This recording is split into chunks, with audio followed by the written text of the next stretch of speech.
সম্মানিত প্রিয় বন্ধুগণ, আমেরিকা ইসরায়েল তাদের এত অহংকার ছিল ক্ষমতা নিয়ে, তাদের সেনাদেরকে নিয়ে বা তাদের ক্ষমতা পাওয়ার নিয়ে, কিন্তু তারা বিভিন্ন রাষ্ট্রের উপর, এমনকি ফিলিস্তিনের মুসলমান, মায়ানমার, এই সমস্ত দেশদেরকে তারা বিনা দোষে হামলা করত এবং জুলুম নির্যাতন করত, খুন খারাপি করত।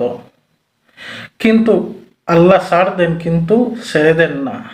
এখন বদলা নিচ্ছে ইরান। ইরানের এই ইমানি পাওয়ার আলহামদুলিল্লাহ এবার সমস্ত বিশ্বর মানুষে দেখতেছে।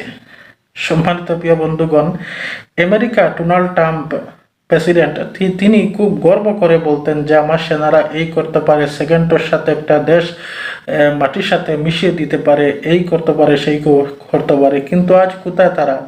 এখন দেখা যায় যুদ্ধ ছেড়ে যেমন তারা গড়তে লুকাতে চাইতেছে। আমেরিকা বলতো না যে তাদের সুপার পাওয়ার, কিন্তু আমাদের এই মুসলিমের বর্তমান যুগের বিশ্বের নেতা আলী খামেনি সাহেব, তিনি বলতেন যে সুপার পাওয়ার হচ্ছে একমাত্র আল্লাহ ব্যতীত এই সুপার পাওয়ার কোনো মানুষের হাতে হতে পারে না। কিন্তু এনার কথা সত্য হয়ে গেল। মানুষদের ইমানি কথাবার্তা আল্লাহ তাআলা কবুল করে নিয়েছেন।